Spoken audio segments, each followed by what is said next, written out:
Welcome to Cinema Chop Shop. Watch, chop, retrofit. I've reached that age where my contact lenses are no longer thin, they're very meaty. The first day I put them in, I was like, wow, this is great, I can see things. But then the minute I tried to sit in front of my computer and do my work, it was awful. It was like everything was like double vision. And I was freaking out. I was like, oh shit, this isn't going to work out. I've got to change these. I was wearing my readers on top of my contacts.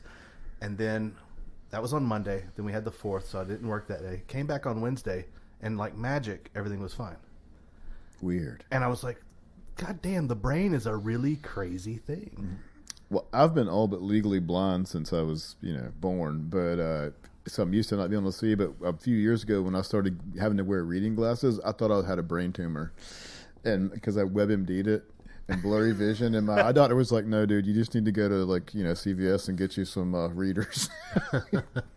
But this is not an optometry podcast. This is Cinema Chop Shop.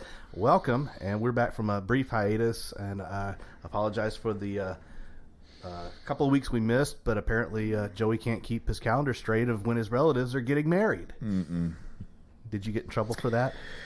No. But we did. It did waylay our episode, our one and done episode, which we're going to circle back to at some point. Yes, we have to circle back to it. But this week's episode was just too good. We had to bump it up in the schedule. It was brought to us by our series regular, Todd. Thank you for joining us as well. Yeah, we've got Joey and Todd in the shop again. Todd, tell us what today's theme is. So we're going to be talking about camp films, and. So camp films, and most of you, if you're listening to this podcast, you probably have a general idea of the concept. And we'll talk more about the subtlety of what a camp film is. But camp films, though, are usually films that, whether intentionally or unintentionally, get laughs based off of either something that's satirical or something that's either intentionally or unintentionally bad or giving the artifice of being bad. And we'll talk about the difference of the two because there are some subtleties that fall in there in terms of, well, did the director do this on purpose or not?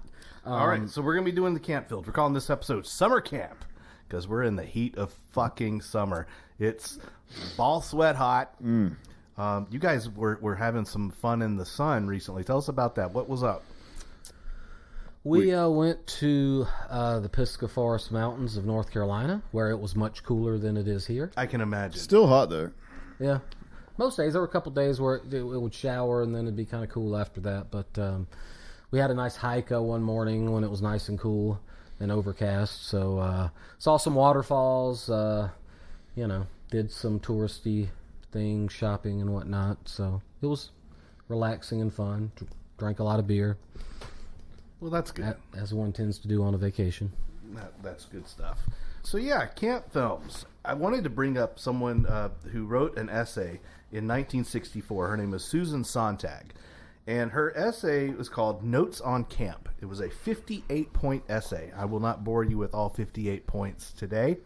But there were a couple of points she made in the essay that kind of speak to what camp meant at that time. And, of course, I think that there was kind of a dovetailing with pop art at the same time. We're talking about this mid-20th century awareness of our commercialism and that kind of thing that kind of spawned that movement.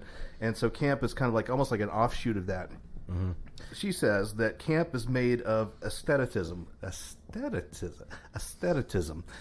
A way of seeing the world, not of beauty, but in terms of artifice and stylization. So what she's saying there is that there is an intentional stylistic choice being made to achieve this camp factor. I think one of the clearest and probably most well-known examples around that time would be the Batman TV series, embracing the pop art quality of the comic books and trying to translate that into television. And of course that there was a Batman movie made, and extremely self-aware, putting labels on all the devices and things, and then the Zoom Pals app, all of those things that we're very familiar with, is a very easy to understand example of early camp for audiences and for people in general. She then goes on to say, when something is bad rather than camp, it's too mediocre in its ambition. And I think that that's a good guide and that will let you kind of steer yourself on what is just generally a bad movie that we laugh at for being bad versus what is comically bad, intentionally bad, or stylistically good but poorly achieved for comedic effect. I think that there's somewhere in there is this murky definition, almost like the old pornography discussion of I know pornography when I see it kind of thing. It's like that, camp. I know it when I see it. Yep. So some of the films that are popular that are good examples of camp, I think Austin Powers would be a great example for a wide, accessible audience. The Showgirls, that was a terrible movie. Well, and this Showgirls is actually a very interesting one to, and I don't think anybody necessarily picked it, but it might be worth a little bit of discussion because the movie is or at least was reviled by critics, but then when you know a little bit more about Verhoeven and his Verhoeven, yeah, and his types of movies he makes, it becomes more questionable about how much of the excessiveness and ridiculousness of that movie was actually intentional. Right. Yeah, the joke was on us, I think. Barbarella is a great example from the 60s that would be a great camp example to follow. The Japanese film House. Oh, yes. High camp factor. Definitely. For that matter, the American film House from the 80s. Oh, yeah. Horror film, yeah. Totally. Very totally Norm different from movie, Cheers. But, yeah, definitely. Also campy. Different vein of campiness, I think. The Evil Dead franchise, I think. Sure. Achieves camp. Very self-aware, very tongue-in-cheek, very nods to the audience. Things like that kind of communicate that this is intentional. There are some over-the-top elements that are choices that we're making. Bruce Campbell just consciously chewing scenery everywhere. Sure. Yeah. Flash Gordon from the early 80s. A campy film. I think almost does a great job, though, taking itself seriously, but at the same time, it's just so over-the-top bizarre. Killer Clowns from Outer Space. Any of the Trauma films, I think, falls into the camp category. Rocky Horror Picture Show. Yep, that's a example I wrote down. The Love Witch from Anna Biller. Almost any of her films, I think, fall into the camp category as well. She knows that she's being a little out there, and she's making very, very deliberate aesthetic choices to achieve that. Well, let's not forget the king of camp, John Waters. Yes. Crybaby, very intentionally leaning into kitsch. And that's another element that sometimes is involved with campy films, especially of the earlier type that you talked about with Batman and stuff like that, is sort of leaning into kitschiness. But you have Crybaby by him, of course, the films he did with Divine, Pink Flamingos, and stuff like that, that definitely, pretty much all of his films lean into camp in one way or another. Now, I was going to say, for me, I think the definition is perhaps even simpler. Camp is what happens when a movie is both bad in some way, but also fun in some way. Yeah. And there's different variations of that, and there's a whole spectrum, but in order for it to be camp, it has to be fun on some level. Yeah. Even if it's just so you can sit around and snark at it. Mm-hmm. Well, it raises the question of, the film The Room. Is that a camp film? Yeah, this is an interesting question because a lot of all the definitions that I found online lean into the Sontag version where this is intentionally done. Mm-hmm. However, you definitely hear the term camp applied to movies that are in the Mystery Science Theater 3000 category of being very obviously done in earnest by the filmmaker, and just for whatever reason, it clearly is a bad movie, but people respond to it and enjoy it anyway. So what I would say is that there is that sort of camp film that's unintentional, that is doing a lot of things incompetently, but there is at least one thing or some element that the filmmaker did put their finger on, whether it's just a bizarre sensibility, which I would say with The Room, the famous lines from that movie in and of themselves are not great lines. Oh, hi, Mark. Mm-hmm. Like, that's not a great line, but it's great, though, when it's delivered by Tommy Wiseau. True. You're tearing me apart, Lisa. Same thing, right? Oh yeah, the sex scene where he's essentially fucking her navel. Yeah, right. Just like, what planet are you from, dude? There's some great stuff in there that is laughable and unintentionally so. Or at least we think it's unintentional, and we've been told it's unintentional. I think we're going to get into this this gray area. Oh, good. We got thunder, by the way, if you hear anything rocking in the background. This gray area of camp and an intersection of cult. I think that there is a lot of like a Venn diagram. There's like a lot of overlap on that. Like you said, is it just a bad movie that we like to make fun of? There's got to be something else there that makes it redeemable for viewing audiences. Yeah, and Troll 2 is another example where, and someone in a documentary about that film described what I think would sort of encapsulate the sensibility of movies like that pretty well, which is that it seems like a movie that a space alien watched 4 or 5 American films or movies and then tried to make an approximation of a film that human beings might respond to. And then, of course, it's going to be completely off-center and off-kilter in some way and bizarre. And there's often that bizarre quality, especially in the ones that are, you know, the Room type or the Troll 2 type. It's almost like an AI-generated film. Right. You know, exactly. there's always that element when AI generates something that we kind of snicker at because it didn't quite get it right and it's a little bit off. I was just going to say that everything that you guys are talking about, I think that I would not count The Room as a camp classic because it is a cult movie in that it has a cult following, but it's done seemingly so earnestly. Maybe we're just not in on the joke, but it seems like a very earnest attempt. And for me, it does not have that fun factor that pure camp would have. I don't know.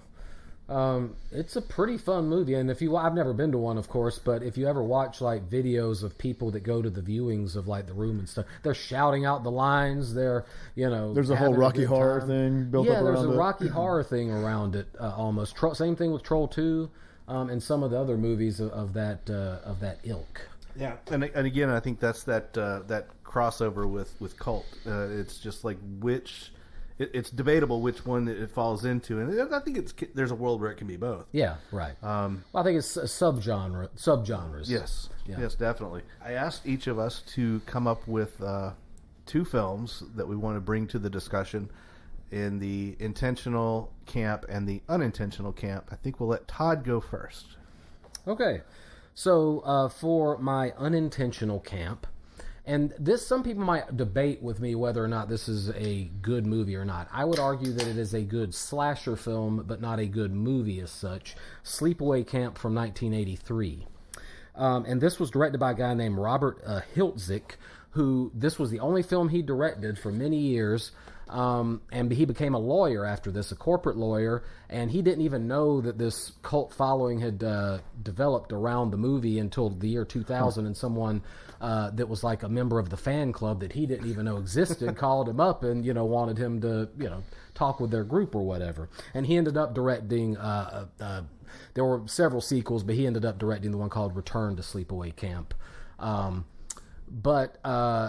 So this movie is, the premise sounds very familiar to people who are familiar with 80s horror movies. These 2 kids, two cousins go to this camp. At the beginning of the film, though, we see 6 years earlier a horrible accident on a boat where the father of Angela is killed. The cousin, Ricky, is not there, but we see this happen, this boating accident. And so we flash forward 6 years in a very weird scene, and this is where some of the campiness with this movie comes in. Most of the acting in this film is very naturalistic, ranging from bad to mediocre, but this one character, who is the mother of the character Ricky and the aunt of the Angela character, is just very much tapping into... Piper, what's her name from Carrie, the mother of Carrie in that movie. Oh, gotcha. Okay. Wasn't that, I can't remember that actress's name off the top of my head, but in any case, very bizarre acting choices made by that character. I'm sure she was directed to do that. And so it throws the tone off kilter because a lot of the film is very naturalistically done, but we get this little off kilter acting. We can tell this woman's a little bit off. And so they go to the camp, and then it kind of unfolds in familiar ways. Actually, I think one of the strengths of the film, one thing it's doing well, is kind of the dialogue between the kids, because they're cursing at each other. They're pulling practical jokes. They do the thing where they put the shaving cream on one person's hand, and then when he's asleep, and then tickle his nose, and then he wipes the shaving cream on his face. You know, things Classic. like, classic, kid jokes. But then there are other things that are just really kind of weird, and it's like, well, where did this come from? There is a cook at the beginning of the film who is very openly with his coworkers excited about the appearance of all these young females, and he talks about them not having hair on their pubic area and this kind of thing. One of the guys who laughs with him, and it's like, why are you laughing at this dude, is actually Robert Earl Jones, James Earl Jones's father. Has a role in this film, interestingly. Well, that's a weird piece of trivia. That is strange. And and so we get the first kill. We don't see the serial killer. We get kind of that POV thing, which had already, at this point, by 1983, people were already doing this. But we get the POV thing, and this perverted cook is leaning over a boiling hot pot, and someone pulls the chair out from under him and gets the scalding water poured over him, and then in kind of a neat scene, but also kind of kitschy in the same way, we see like his skin start bubbling and stuff like that from the hot water. As we move, I don't know how much of this we want to go into. I won't give a play-by-play, of course, but by the end of the film, these murders keep happening of similar ilk. In someone gets locked into a bathroom and they drop a beehive in there and he gets stoned to death by bees. As one does. Yes, right. Why he didn't crawl out from under the stall, I don't know, but he was locked. He couldn't figure that out in the moment, I guess. And so these killings keep happening. It's hard to think while you're getting swarmed by bees, probably. So the guy that runs the camp is another one of these camp elements to me. He seems like the caricature of a Jewish Hollywood agent. He walks around smoking a cigar. He, is worried about the image of the camp, and so he's like, well, let's not tell the kids about this. People keep disappearing and getting gruesomely murdered, but let's not tell anyone about this. And this character is just, it's definitely a character that I would say goes into that unintentional camp category a little bit. Well, I've been trying to count the number of times that you said the word camp in this, and I lost track. And it strikes me, I wonder if, I know it's set at a camp, sure, but they didn't have to include that word in the title. I wonder if the title is partially a clue for us. You wonder. The fact, though, that this filmmaker only did the one film, he was in his 20s, this was the heyday of the slasher. It's possible that some of this was intentionally done. Maybe he wanted that character that I just referenced to be kind of funny. It's possible, sure. There are other choices, though, that just seem kind of off the beaten path, weird choices. Like, for example, one of the camp counselors, who is the counselor for Angela's cabin, is like a sadistic bitch. Like Angela won't talk to anybody, and so this camp counselor teams up with another one of the campers, Judy, and bullies essentially the Angela character. In one scene, she picks her up and throws her into the lake against her will, and you're like, why is this a camp counselor? Shouldn't they be firing this? I mean, so tell me, what do you consider to be the camp elements of this camp movie? A couple of things I mentioned. So one of the elements about camp are those really bizarre flourishes that pop up. So the ant being one example, the weird guy that is running the camp who would never be the type of person who would actually run a camp. He's not athletic. Mm-hmm. In fact, the actor who played him died from lung cancer before the film was released. So an unhealthy person who's walking around smoking cigars running a camp, kind of a weird choice. You have someone as a camp counselor who's actively bullying some of the or one of the campers.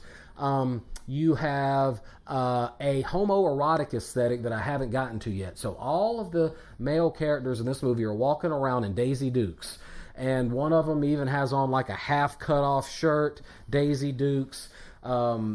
There's one scene where a group of guys go skinny dipping without the girls. Now, they do try to get the girls to go along, but when they won't, they're like, oh, we don't need y'all anyway. And so they go skinny dipping by themselves. So there's this weird kind of homoerotic thing. That might have been intentionally done, by the way, once we get to the end. Now, another, and there are going to be spoilers coming up, but... So what we find out about the father who got killed at the beginning of the movie is that he was a closeted gay man. We have this weird scene later where Angela has a flashback of her and her brother seeing her father in bed with another man. And they're giggling about it. And this sounds to me like the filmmaker here is working through a lot of stuff and making this movie. There's some weird subtext here that I think is a part of the recipe of camp, probably.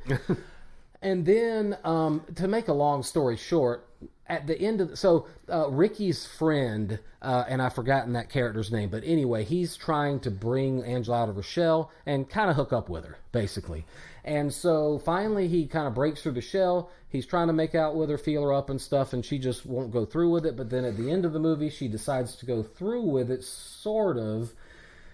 And then we cut away from that. We go and see them so finally they're unraveling all these murders that had happened that no one knew about yet.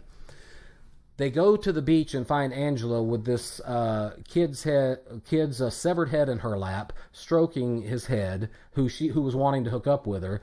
She drops the severed head, stands up, she's naked, and it turns out she's a boy. She has a penis. And so what has happened is the mother, the aunt, I'm sorry, who she went to live with, Ricky's mother, wanted a girl instead of a boy, and so Angela became Angela. I thought you weren't going to talk about John Waters movies. Clearly an influence on The Crying Game. Yeah. Right. Oh, and another camp element, and let me bring up the incompetence part, because this is Joey, I think you saw this with me. There is a cop in the film who has a mustache in an early scene, and it's a real mustache. Well, evidently, they must have shot that early scene much later than the scene late in the movie, because when they show him later, he has duct tape under his nose, painted black for the mustache. I remember that. And it was very clearly not a real mustache. It was a shot at night, so I think they were hoping that, and maybe in the days before, 4K and stuff, this would have worked better, that no one would notice it. But you can clearly see that he has duct taped a mustache on this character. Anyway, one little just aside here. You mentioned that there's this whole gay subtext. There's a lot of overlap between camp and gay icons, like John Waters, for instance. Exactly. So there's a lot of overlap there too. Absolutely, and drag queens oftentimes lean into kitschiness in camp. Drag I think is inherently. Campy. And so that's another reason why I picked this film, because there is that sort of subtext in there. In fact, there's been some debate about the film whether or not it's transphobic, with some trans people standing up for the film and saying no, this was a movie about abuse, not someone who was trans. Whereas other people think that the trans person ended up being a homicidal maniac. All right. Anyway, well, Todd, let's go ahead and jump into your second film. And round out your... Sure. We're not calling it a double feature, but these are your pair of camp films. I have a double feature with an interlude, so... Well, that's cool. So this is your intentional camp film. Yes, so this one will be the intentional one. And thank you for cutting me off, because I could go on and on about all these. So I have heard Todd go on and on about Sleepaway Camp before. Yes. So hopefully it makes sense why I consider that unintentional camp versus... Even though the filmmaker may have been doing some things intentionally. Okay, so my intentional one is a movie from 2001 called Wet Hot American Summer. And so this is a film, so it's an ensemble film, but three of the main actors were actually veterans of a sketch comedy show that came on MTV in the early 90s called The State. And even though it only lasted 2 seasons, it was a pretty influential show. And one thing that these characters always leaned into was very idiosyncratic, silly kind of comedy. Similar to The Kids in the Hall. Mm-hmm. So they certainly were influenced by that. Those actors, Michael Ian Black, who pops up in a lot of things. He did a show called Viva La Variety that came on after The State, has been in a lot of different things. Ken Marino was another part of that group. A very good director, too. Yeah. Michael Showalter, another member of that. Joe Truglia, who pops up in a bunch of things. He had a memorable role in the Superbad. The guy that gets beat up at the party. Anyway, so those guys, so it's that kind of humor. Those guys are kind of the centerpiece of the movie, and so you get that kind of humor. This movie was reviled by critics. 38% on Rotten Tomatoes, got a 1-star review from Roger Ebert. The movie was clearly intentionally doing parody satire. I think where it went off track for some people and why it makes it sort of a camp favorite, in addition to being a camp movie, is a very idiosyncratic, bizarre style of humor that goes along with the parody and satire. So some things are parody and satire, like there's a scene where there's it's like a training montage type scene. So they're parodying montage type scenes, but also there's a scene where one of the characters, Coop, says to this group of guys, "Hey, wait up for me," and then the camera pans back, and the two guys who he's asking to wait for him are just standing perfectly still in front of the wall of one of the cabins, just like, perfectly stock still, and he goes and joins them standing stock still. And it's like, well, what the hell is that? What is that supposed to mean? It doesn't mean anything. That's the sense of humor, though, that we're dealing with, and either you're on that wavelength or you're not. And so it's a combination of, yes, satire and parody, but also silly, idiosyncratic humor that will appeal to a lot of people, and so you get that combination. There's a chase scene on a motorcycle where the Ken Marino character is running away from the Joe Truglia character. He's chasing him on a motorcycle and he's running on foot, but he can't catch up with him. And then at one point at the end of the scene, there is a haystack in the middle of the road, and Ken Marino's character stops at the haystack rather than going around it, moves around like he doesn't know what to do, and then in slow motion jumps over it and keeps running. And then Joe Truglia pulls up in the motorcycle and is like, you got away. That's the kind of thing that this movie is doing. Yeah, I won't belabor it too much because as I said, this is an ensemble cast. There are tons of characters. Chris Maloney from Law and Order SVU is hilarious in this. Stabler, the crazy chef. Yeah, he plays this crazy chef who talks to a can of vegetables. And at the end of the movie comes out as embracing his weirdness that he likes to hump refrigerators. Yeah. This is as one does. Yeah. Molly Shannon's character ends up having, man trouble that she talks about with a 12-year-old kid who gives her very adult advice. And then at the end of the movie, they're about to get married. Interesting. You probably couldn't get away with that with a male older character and a 12-year-old girl, but it worked with this. And clearly the camp elements in that particular film, everything is evocative of those summer camp films of the early 80s. Exactly. Meatballs and all of the sleepaway camp type films. Right. So all of that stuff is there. And like you said, if you're a fan of that humor from the state, which I am, those guys did a tremendous job with that film, and they've continued their careers in various trajectories. Yeah. That's a good pick. I like that one as an example of camp. Yeah. Literally and thematically. Because, I do think it's important to mention that idiosyncratic element that separates it from just a standard satire or parody. For instance, Scary Movie is a satire/parody that I would not consider a camp film. Even if you like those movies and consider them successful, I wouldn't really put those exactly in the camp category because it's almost purely satirical, purely parodic versus that. I agree with you there because I don't think there are any aesthetic choices that are meant to exaggerate, but rather emulate. Right. So I think that's a good distinction. Right. Well, okay. We've given Todd the floor, and he's eating it up. We're going to go ahead and jump into intermission. And then we'll come back. So I really carried the first half. Well, thanks for doing the heavy lifting there, Todd. So we're going to go to intermission, and when we come back, you and I will do ours, Joey, but not before we say, let's all go to the lobby. Let's all go to the lobby. Let's all go to the lobby and get ourselves some s'mores for camp. Yeah, yes, that works. Good call. Good call. Well, thanks. Yum, yum. It's time for a tasty and refreshing snack. We promise to satisfy your hunger, your thirst, your sweet tooth. So visit our refreshment center now. Let's go! And we're back. Thank you for bearing with us during the intermission. We talked about electric lawnmowers. Joey, what do you want to talk about? Well, when I first got the call for this episode, the first thing I thought of when I think of camp is like 50s and 60s sci-fi and horror. Yep. And I eventually decided not to do something from that era, but it made me start thinking about how camp has a different flavor in different eras. Like 50s, early 60s camp is kind of innocent. Man in a rubber suit kind of thing. 70s camp is really hypersexualized a lot of times. Suddenly you could show titties on screen, Someone eating shit. that kind of stuff. Yeah.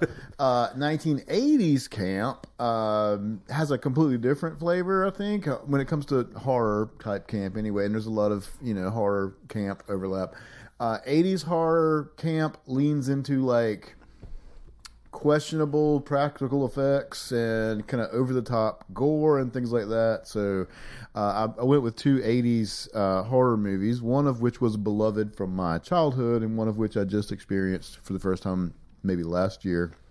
And then it struck me that there's a lot of horror movies from the 80s which have a heavy metal theme or feature metal in some way. And it strikes me that metal in many of its forms and subgenres, if not all, is inherently campy. Yes. Especially 80s pop metal and those kind of things. And the Satanic Panic was going on, and it's hard not to think of that in a campy way and take it seriously.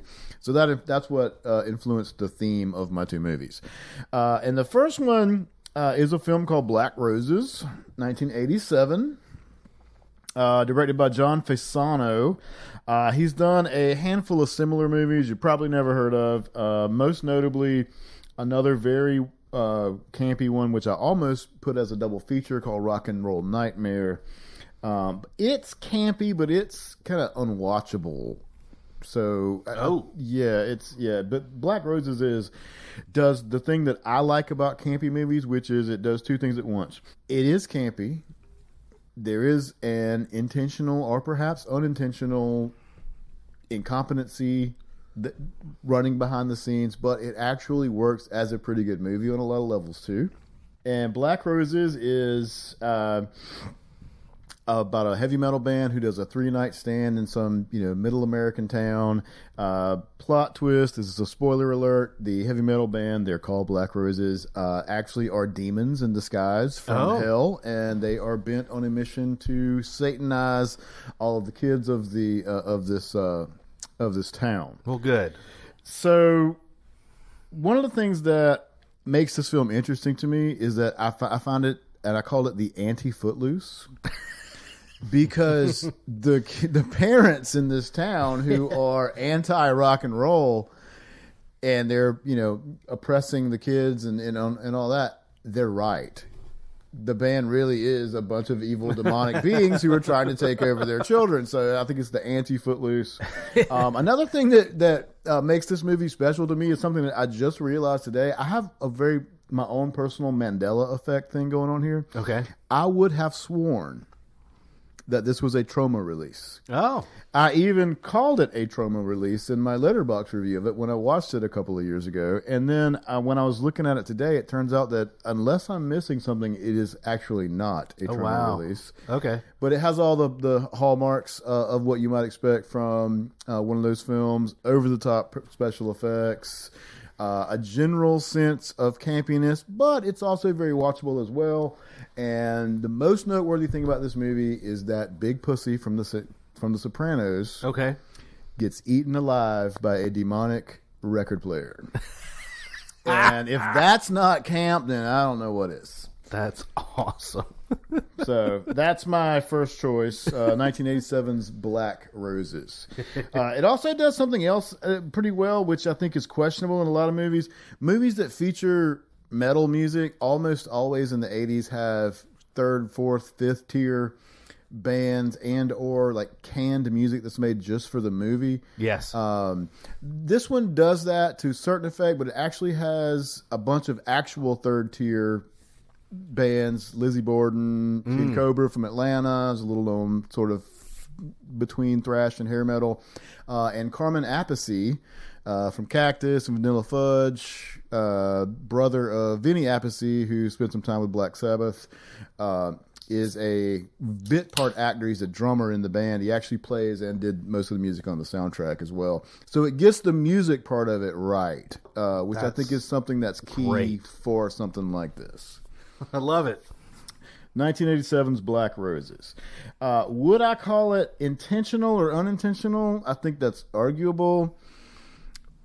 One of the points that I wanted to make earlier was that I'm not really sure that there is a whole lot of unintentional camp. Okay. I think that we're selling the filmmakers short for a lot of these things that we call camp. I don't know that they were... I don't think it's fair to think that they were making good movies. They were well aware of the fact that what they were making were bad movies and trying to do the best they could with it, given the restraints of budget and whatnot. This one kind of falls in between those two things. I like to divide it into two separate camps, if you will. Campy movies that actually function as decent movies, which I would count this one as, and then campy movies which are unwatchable by yourself. Campy movies that require you sitting around with a group of people, probably imbibing alcohol and pointing and laughing at the screen, a la riff tracks. I gotcha. Mystery Science. I would actually say in general that's true of camp, whether unintentional or not. And if you think about the intentional variety, think about Rocky Horror Picture Show and films of that ilk that garner crowds that act out the scenes and go and see it together years after it was released. And then also on the other side of the unintentional variety, or arguably unintentional, at least with Troll 2, The Room, you have the same phenomena of people gathering together to celebrate in some way these films. And there is a communal aspect, and if you watch these films alone, it does lose some of its appeal to me. I found that when I rewatched Troll 2 this week when I was considering that as my choice. I was like, I'm not enjoying this as much I'm not enjoying this as much as I did when I watched it with a group of people.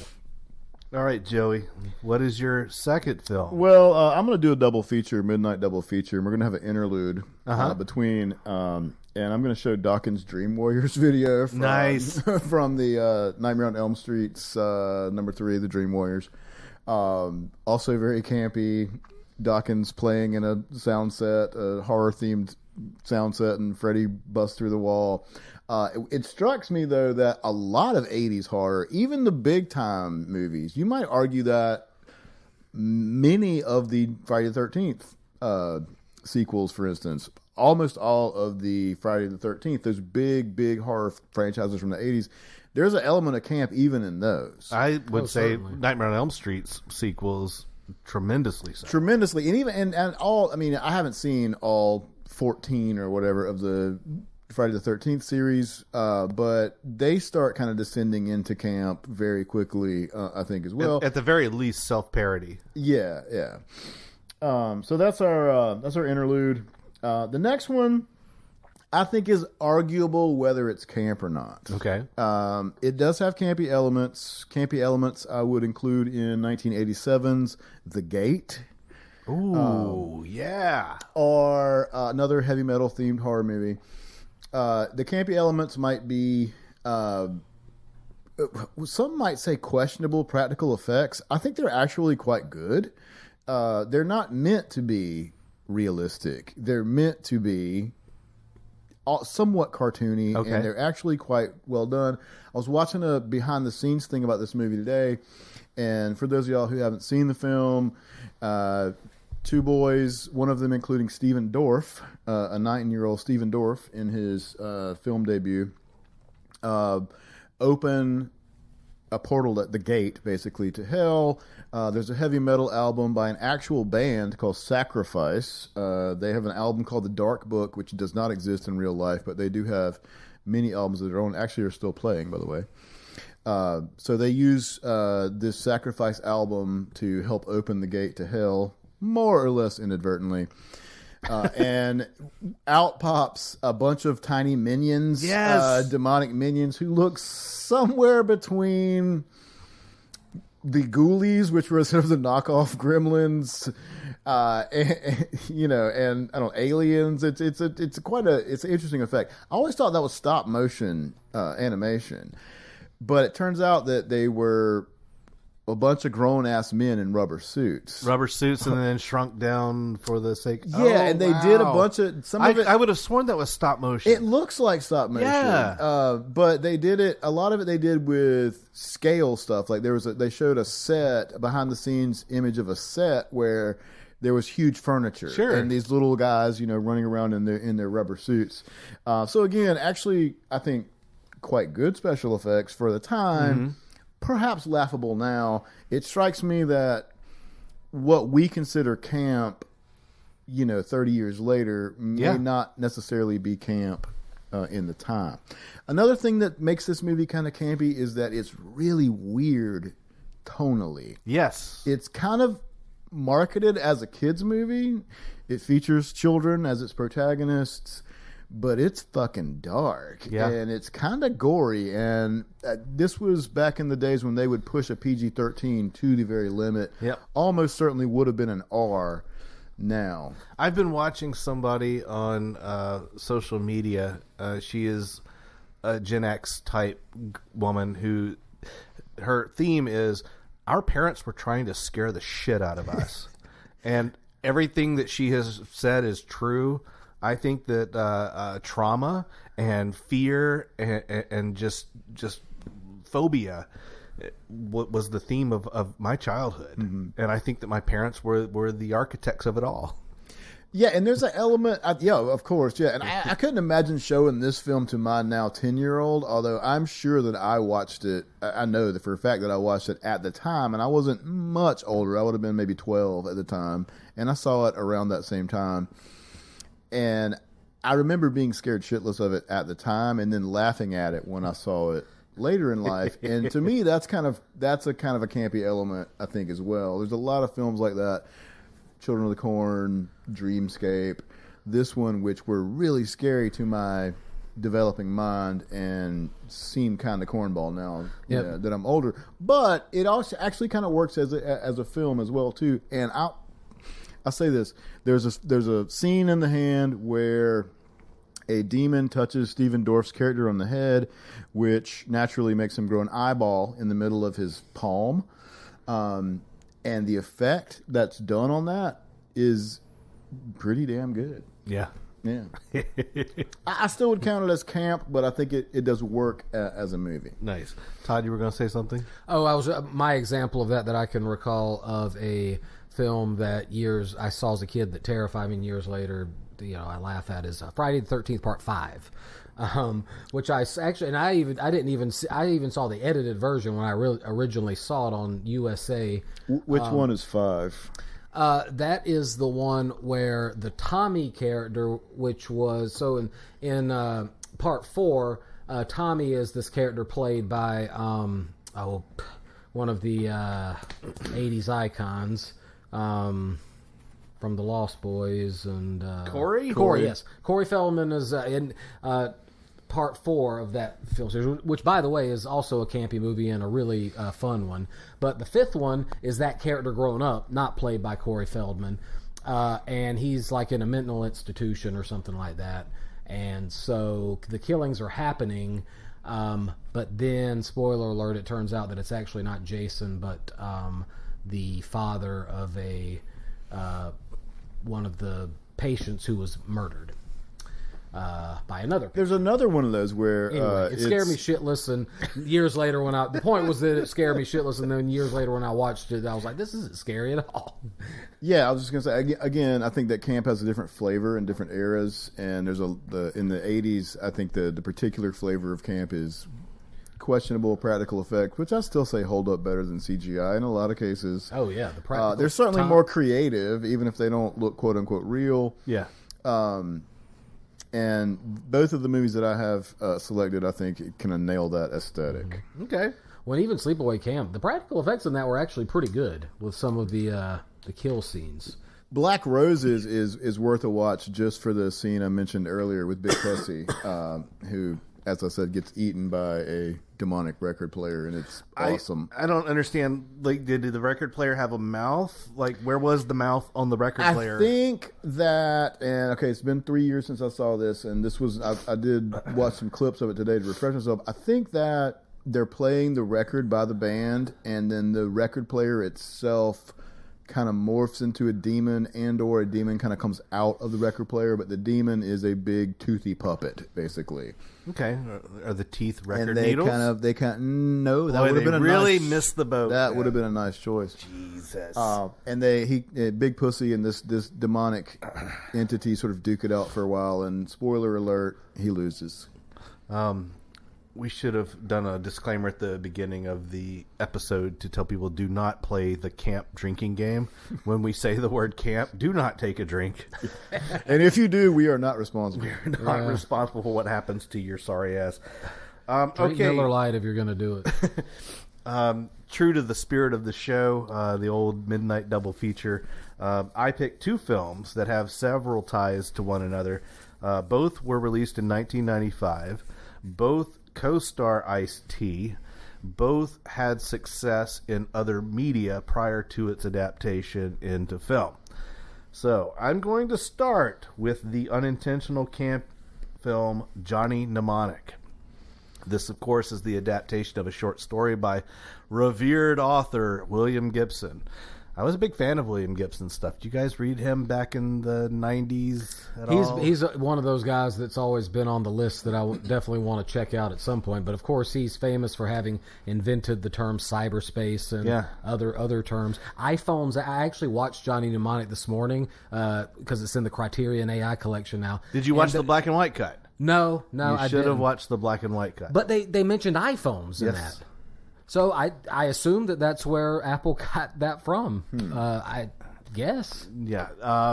William Gibson, very successful writer for writing the near future cybernetic computer dystopia. He was kind of riding on the coattails of these guys who were making these predictions about the future, extrapolating trends and things like that. So all of his fiction seemed quite believable because he wasn't making these far-fetched predictions.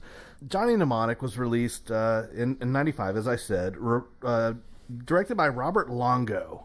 This guy did not have any movie cred whatsoever. It was all music videos, like some REM videos and a couple of others. And why they gave him the keys to the car, I don't know.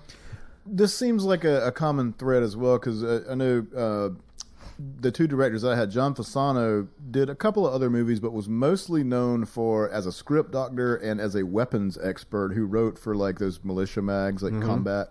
And the other director who did The Gate, his name is Tibor Takacs, and he's mostly known for doing Hallmark Christmas movies. Wow. Yep. Get that paycheck. Which is, and then the Sleepaway Camp director ended up being a lawyer. So well, there you go. I think that goes back to my point, I think, about unintentional camp, is there is a level of incompetence sort of underwriting it. And you have incompetence, but you have effort. Exactly. And I think that's where this crazy amorphous thing comes from.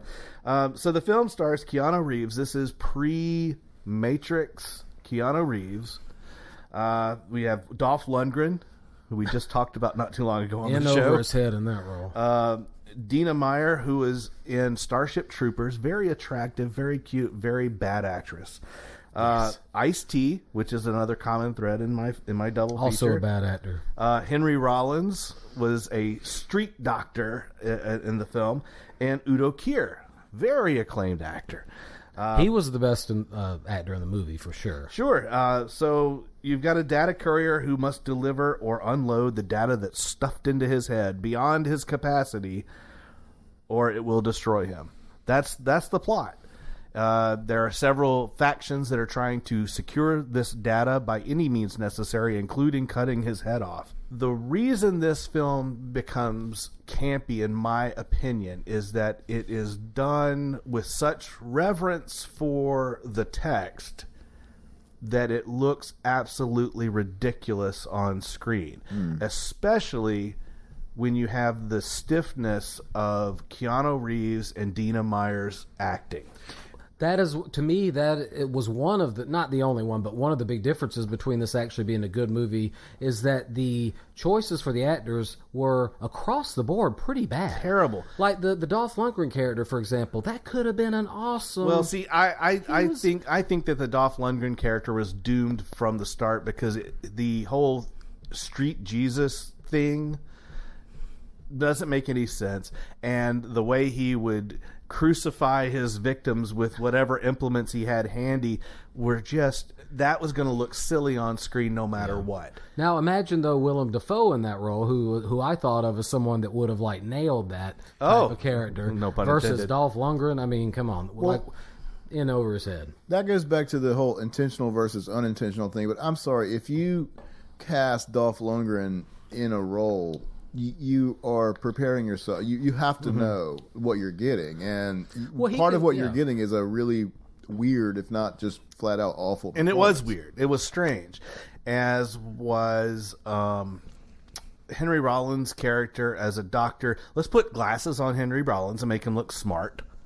Yeah. Was essentially their solution. Well, they called him a mechanic almost. Yeah, right? And then of course Ice-T was the leader of the underground. Well, I say underground. They were in the above ground. They were like in the rafters of the bridges or what have you, and it.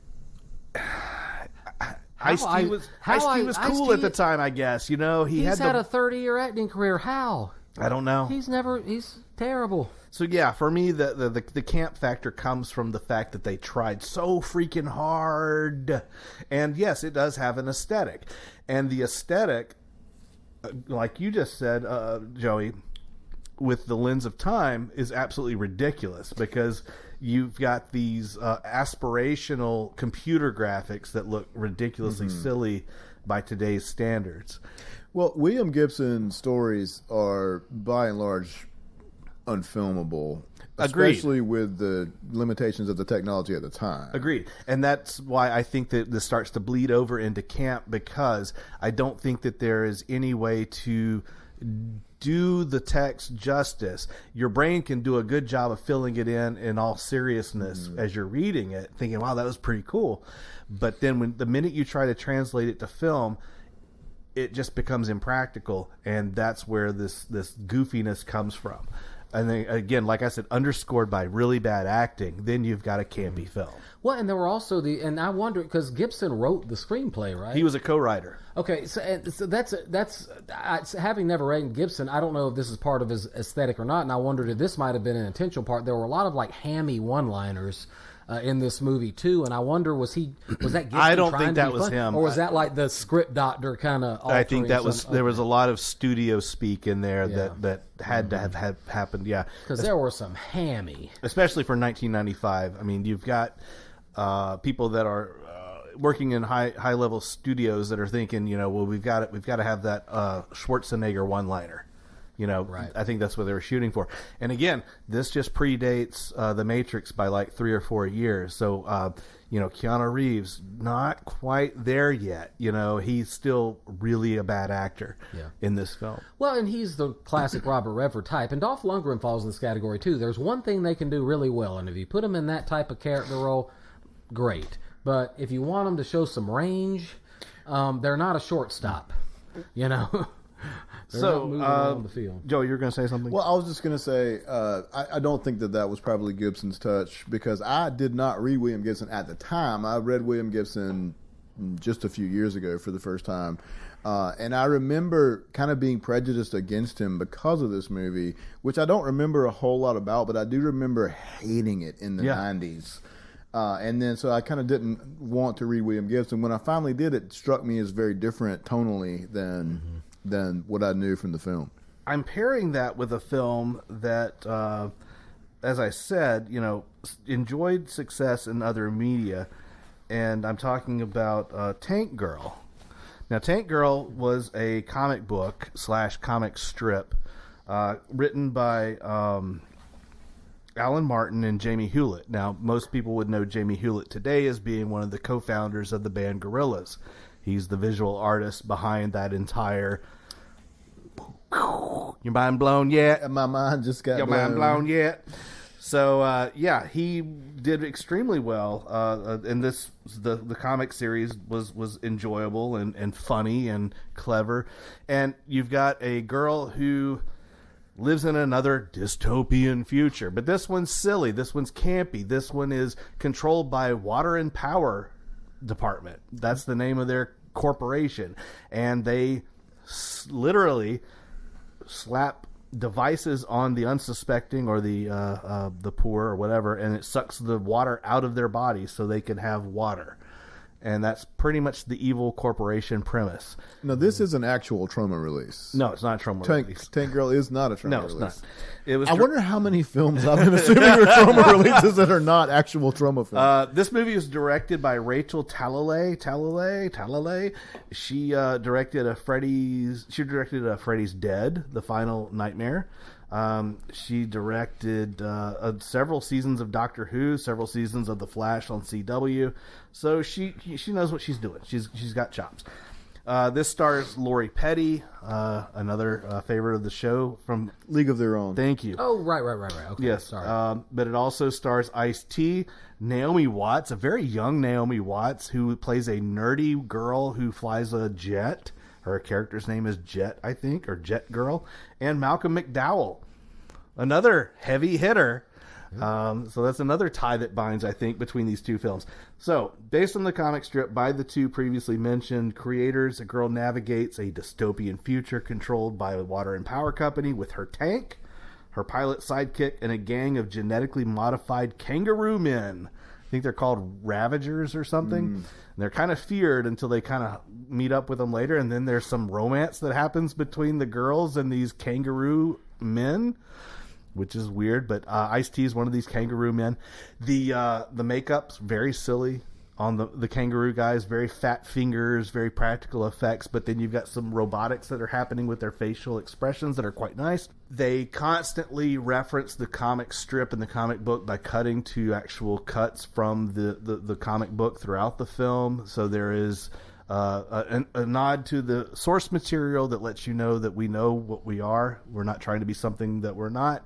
There's a scene where Tank Girl has giant rockets for tits, apparently, like a big prosthetic thing going on. So, again, form and function.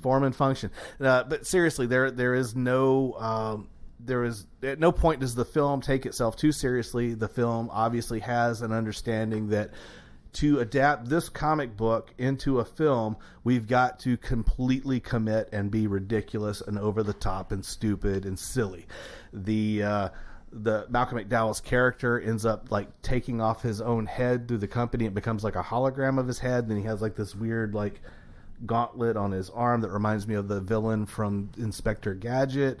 So Claw. Yeah. So there's a lot of silliness that contributes to the camp factor of this movie that makes it work. If they did like Johnny Mnemonic and tried to take a serious approach, and if they did try to go that route, it would have failed completely. You have to be knowledgeable of camp in order to pull this movie off. Is it a great movie? No, it's not a great movie. Is it watchable? Yes. I was going to ask, so earlier I talked about how I thought that camp from different eras had a different flavor. What do you think distinguishes 90s camp, and then what is camp look like now? That's a good question, guys. I think that 90s camp would be... I think part of it goes back to what you talked about, at least one element, not the whole thing, but CGI was in its early stages or not out yet, and so you had this sort of amateurish-looking attempt at doing certain graphics. They were moving away from the practical effects of the 80s, right, that we prefer, and then CGI, which I would argue still isn't that great, but it was in like its infancy, and so you had this kind of middle ground of this schlocky-looking, special effects. Here's what I think about 90s camp. 90s camp becomes extremely self-referential, extremely pop culture referential, name dropping, reference dropping, mentioning things that, like, for example, in Tank Girl, this is set in the future, in this dystopian future, but they're constantly making references to what was hip and cool and popular in the 90s. Does it make any sense? Of course it doesn't. But they got, so that was something I think that was kind of indicative of 90s camp. Proximity to pop culture, I think, is probably something that's been with camp all along, but really starting to lean into it consciously, I guess. As far as 2000s, I mean, what do you consider campy today? We might be too old to answer that question. That's a good one. I think that the line might be so blurry because of immediate media, social media, and online media. Heck, I don't know, man. What would be? And I can't. And now that I'm thinking about it, I'm trying to think of movies that you would even classify as camp now. A lot of the ones that we think about you mentioned the Love Witch pre-2000 Love Witch, but that leans into more retro she's going aesthetic. back to retro aesthetic, exactly. Right. So the ones that exist, it seems like, lean into that retro thing. I think the problem with today's camp, and the most recent one that I can think of, would be I'm gonna butcher what's the name of the film. It's the Black. It's an entirely The Blackening. The Blackening. Thank you. Yes, an African American cast, and they're playing on a lot of these tropes in horror movies that have to do with African Americans. And the tagline for the film is, we all can't die first. And so I think that you've got a lot of parody films that are kind of trying to play up the camp factor. So there's another blurriness that's happening. And actually, I wonder if camp might have run out of steam a little bit, and that's why we're struggling to think of films. Because when I haven't seen The Blackening, but just the way they're marketing it, we can't be the first ones to die. That angle has been done to death already. They did that in Scream. Yeah. Back in the 90s, they were, parodying that element, and most of the elements that they had in there, like the black guy who's not really black is, got glasses on and looks like Urkel or something like that. So, it seems like maybe camp is running out of steam a little bit. I don't know. I'm thinking of a couple examples. These aren't films, but TV. The Velma, the reboot of Scooby-Doo, which, if you haven't seen it, is it's hard to tell intention. It almost seems like it's making fun of woke casting and whatnot, but it almost seems like it's leaning into it as well. And so that would be maybe an example. And then something like the Netflix reboot of Sabrina the Teenage Witch. Which is also very campy, but both of those are remakes, reboots of stuff from the 70s and 80s. So I think that we've gotten to a point where camp is inherently retro in the 21st century. Yes. By the way, Rachel Talalay, the director of Tank Girl, directed several episodes of Sabrina the Teenage Witch. The reboot. The reboot, yes. In another connection, Tibor T-Box, who did The Gate, also had a run as the original, the directing of the original series, Sabrina the Teenage Witch, in the 90s, I guess. No, this show's going off. We're going off the rails. This is terrible. Joey, it always comes back to Sabrina for you.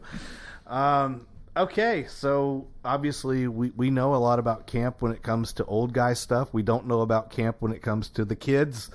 We need somebody to come in and help us out. Hopefully somebody out there is listening that can give us some education on what's campy today. If, like you said, Todd, it doesn't even still exist.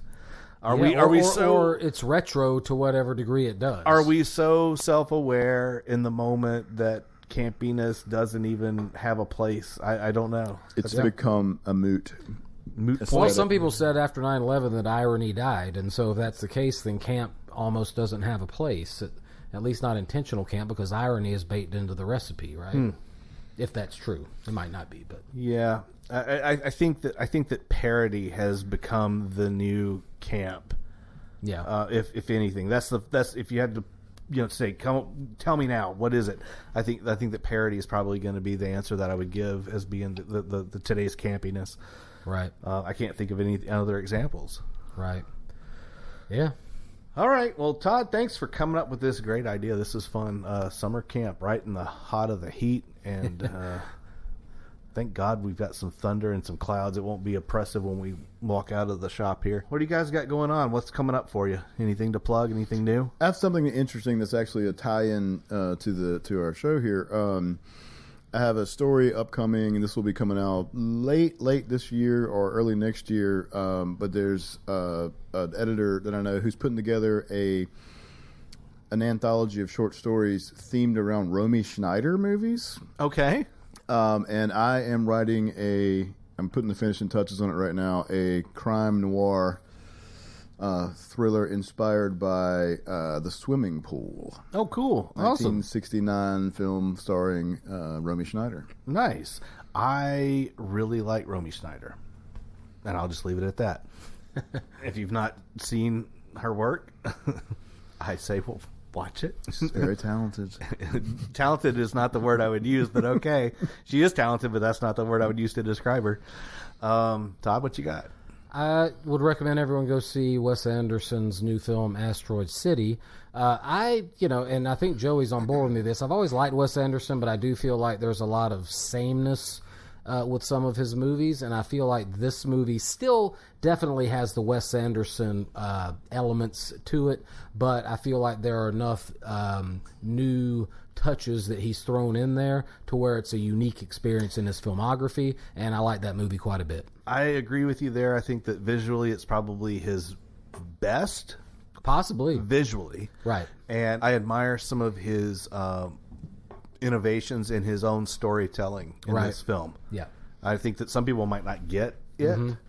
Definitely not. You have to have that sensibility, and if you're listening to this and you've seen enough Wes Anderson films, you kind of know what he goes for, and there's some familiar markers there, but as Sean's alluding to, I think he kind of gives it a fresh spin. He breaks the fourth wall and the fifth wall. Yeah. In this one. Yeah. I'm going to plug a podcast called Girls Who Don't D&D. It is an Australian podcast. It's been around for about right before the pandemic, I think, is when they started recording. It's a guy, Corey, who's an excellent storyteller, and three girls who have never played D&D before. And they play D&D? And they play D&D. And they're still going strong, and I think that the girls have fully embraced the D&D culture. They love it. They're having fun. And it's a funny take on role playing, and it's a good story. It's a lot of fun. I would recommend checking it out. Todd, thanks for this episode idea. This is great. Joey, you and I are going to have to circle back and try to get the one and done squeezed in here. I think I already have my two films picked out for that one. So yeah, explain the one and done again. Is this one where it's like a director who puts out a No. These are films that you only need to see one time. Okay. For whatever reason, you will not come back to them. Include me on this one. I've definitely got a few already in mind. And then I think we still have one on the horizon that we're all excited about. That's the Crazy Fan Theories episode. So, yes. Yeah, we'll get into that one sometime. I've been doing soon. some preliminary research. Yes, on that. that one's going to be a blast. That's going to be like Rabbit Hole City. All right, thanks to everybody for listening. Thanks for legging it out with us. Sorry for the little break in episodes, but we're back on track hopefully.